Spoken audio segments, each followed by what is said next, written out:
DKT UPSC CSE। अगर आप केवल सिविल सर्विस परीक्षा के प्रीलिम्स, मेंस और इंटरव्यू के वीडियो देखना चाहते हैं तो सब्सक्राइब करें DKT UPSC CSE चैनल। यहाँ आपको टॉपर्स के वीडियो रैंक के हिसाब से अरेंज मिलेंगे। चैनल के लिंक के लिए डिस्क्रिप्शन बॉक्स में जाएं। Hi, I am Roja S Rajan. I have secured AIR 108 in UPSC CSE 2021. This was my second attempt and my optional was anthropology. I am getting into the Indian Foreign Services. So in my first attempt, I was not able to clear prelims because of CSAT, and I would like to discuss about how I tackled CSAT and how I tackled the CSAT failure despite having a engineering background.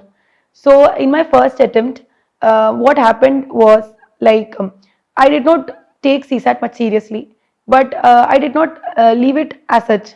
So for the last 1 month of preparation, just before the prelims, I was doing some problems and I was looking into the previous year questions, and everything seemed pretty much okay.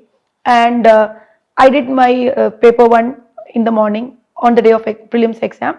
So paper 1 was over. So what happened was that after paper 1, I really panicked, thinking that I will not clear because I had given only 79 attempts. So I pretty much made up my mind that I will not clear the morning paper. So I really did not find any point in going for the CSAT paper. But then I thought again, I started something, so I have to finish. So I went to CSAT in that very casual mindset that anyways I'll get the prescribed marks. So I just have to casually write this exam and come out. So since I was very casual in approaching the paper, obviously I couldn't clear the paper. I got only 55 marks, and in the first paper I had cleared. Only because of the second paper I was unable to clear CSAT. Unable to clear prelims. So this was a huge blow for me because then casually people will start asking, you couldn't clear CSAT despite from engineering background. So this was something I repeatedly heard for the one whole year after 2020 prelims. So along with this, I had to do something to tackle what happened and how it should not repeat in my second attempt, how CSAT should not be a barrier for me to getting into the civil services. So what I did was that I went through the CSAT paper and I understood that some mistakes I had committed on the exam day, but even otherwise I was having some issues. So when it comes to what happened on the exam day is that I did English for 1 hour 15 minutes, and I got only 45 minutes for the rest of the paper. That is around at least some 50 questions were there, and I had just 45 minutes. I think there was around 30 questions from English. This was one blunder I made in the exam hall. The second thing was, in order to increase the number of attempts, I did mark some maths questions without even solving it, or in a I was simply reading and I was assuming, oh, this must be the answer. So I just wanted to increase the number of attempts because I think I was touching around 43 or something. So even in all the mocks, I used to at least do 55 questions, and still I was getting only around 85 to 90 marks. So I just wanted to increase the number of attempts. Otherwise, I felt like I may not be able to clear.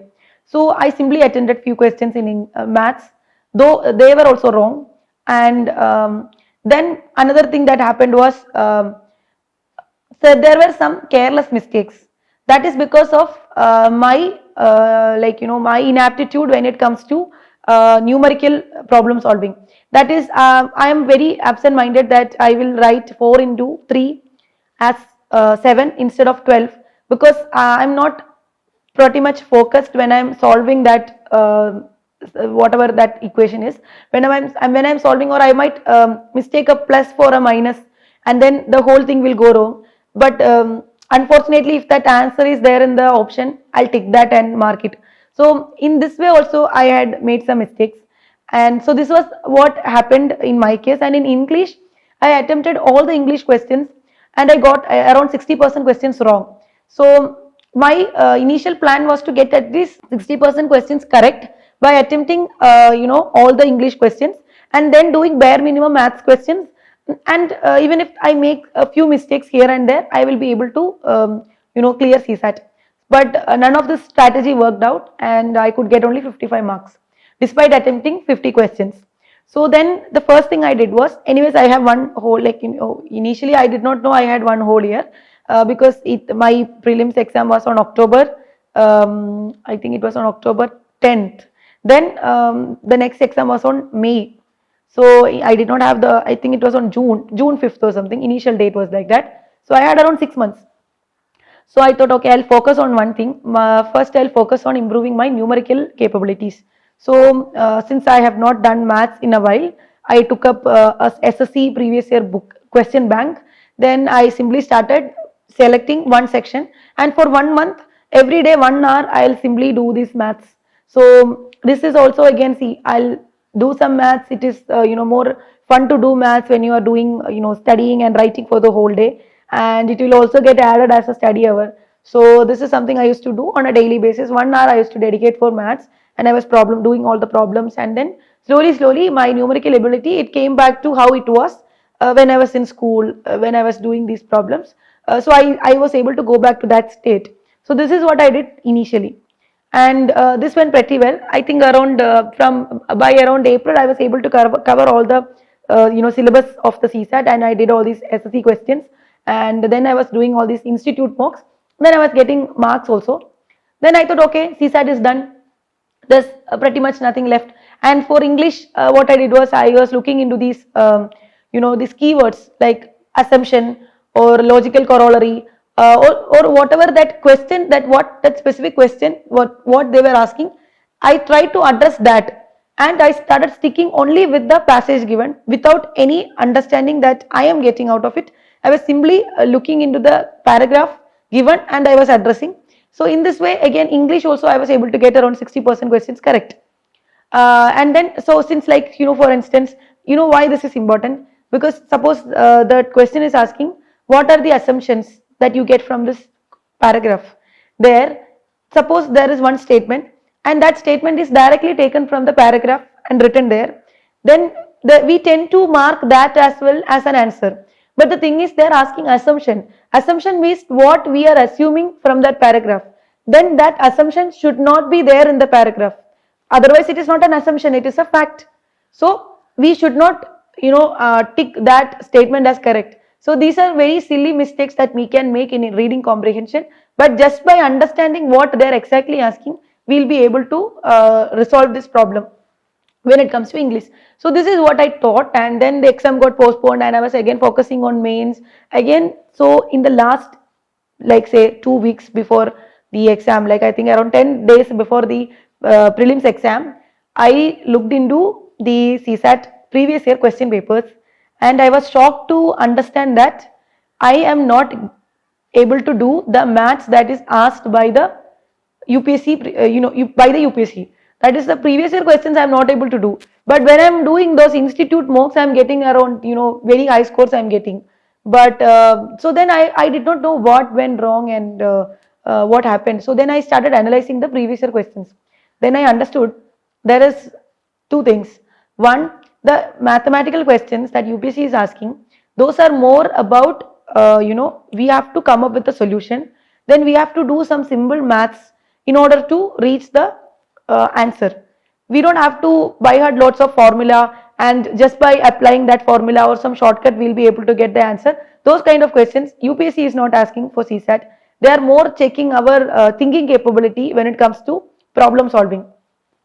So only those kind of mathematical questions they are asking. This is the first lesson I learned. Second lesson is, questions are not repeating at all. That is, similar questions might come, but they are not at all repeating. Like in SSC and all, there will be a particular type of question, and the numbers will change, but the question as such is the same. So if you know the step to do this question, you just have to do the mathematical part, then you will get the answer. You just have to by heart the formula or the step in order to reach the answer. But UPSC is not asking this. UPSC is asking more like, the question will be there, you have to think, and if you get the solution, you will be able to get the answer for that. So I understood this, but when I was again solving the questions, some of the questions, when I stopped panicking, when I sat calmly, I was able to solve. But there were few other questions that I understood, never in a million years I will be able to solve these kind of questions. So I understood I just have to leave them. but there are questions that are solvable. There are easy questions, there are moderate level questions, there are difficult questions. That again changes with the individual's capability. So what might be difficult for me might be easy for you, and vice versa. So I decided the very difficult questions, I will not do them. So since I did this much mathematical exercise, this much questions I was solving, again I was analyzing the paper, one skill I acquired was when I'm seeing a question, I'm able to understand whether I will be able to solve it or not. So this understanding I got by this analysis alone, and with this exercise I was doing for the past few months. So this was very helpful. So I'll come to that in the later part of the discussion. So then I understood some questions I'll never be able to do. I'll have to leave them. And there are some questions that is, they might get repeated in a different way. Like the entire question will not get repeated with different numbers, but a similar type of question can come. So then I started looking for the solutions. I tried to understand the question from the solution, so that if at all a similar kind of question is coming, a similar thought process might help me to reach a solution, and that strategy worked as well. So you can also practice those. And in order to practice, I was relying on questions from 2013 until 2020 paper.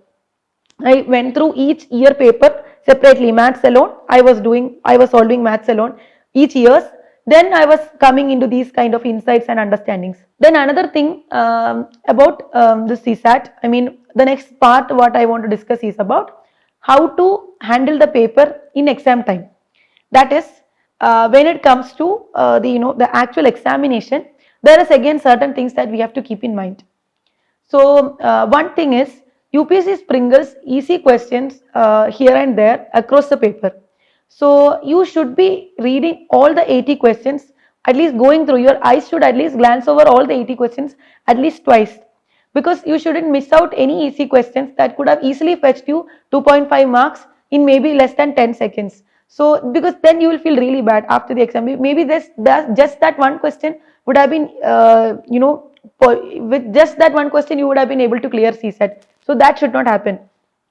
So in order to glance through the paper, you have to come up with a strategy of your own, such that your speed is at the most efficient level. So in my case, what I tried is, I tried doing English alone, then doing maths alone. That was a failure in the first exam itself. That was the example. No. Then what I did, I did maths first and then I did English. Then again I noticed in English I am making mistakes when I am doing like this. So I understood both of these tactics are not working for me. Then what I did was, I started doing serially. So when I'm doing serially, things are looking okay. So then I thought, okay, fine, I'll just go serially. I was at least able to cover the paper once or twice. So this is what I thought. But the next thing I learned it right there in the examination hall. That is, when I started with the paper. So you should know that paper 1 I did, I attempted 82 questions. I don't know how it went. But since I attempted 79 questions the last year and still cleared, I got above cutoff marks for paper 1. I was pretty sure I might be clearing paper 1 this year, second year. So in any chance, I should not risk with CSAT paper. I have to clear CSAT paper. So this is there in my mind. So instead of being very scared or anxious about it, in my mind, I just made it a point that at any cost, I have to clear this paper. So I started with the first, serially, I started 1, 2, 3, 4, I started doing. Then I felt that my brain is getting exhausted after doing few questions. Suppose I was doing English, after say 5, 6 questions, my brain is getting exhausted. This I was able to understand. So what I did was, instead of continuing the thing serially, I folded the paper there. Then I went to some maths questions. Then I solved some maths questions. Then I felt like my brain is again efficient. Then after some time it was wearing down. Then I felt, okay, I'll flip to English. Then I folded the paper and I flipped to another page and I was doing English. So in this way, I could, cover the whole paper twice, and I did 48 questions. And I told myself 48 is enough. With 48, I can clear. If I do more, just because I did more, I may not be clearing, like what happened last year. So I learned from my mistake and I stopped at 48. And in this attempt, I was able to find those easy maths questions that is sprinkled here and there. And another thing is, when it comes to English questions, my initial strategy was to do all the questions. So during that, after first exam, before paper 2, there was a small break. During that time, I was looking through the English papers, and then I felt like, so I did previous year wise, like I did 2013 together, then 2014 together, like that I'm doing. So since it's English, it won't take much time to do as well. And so when I did 1 year together, I did all the questions, and then I realized I am anyways getting few questions wrong.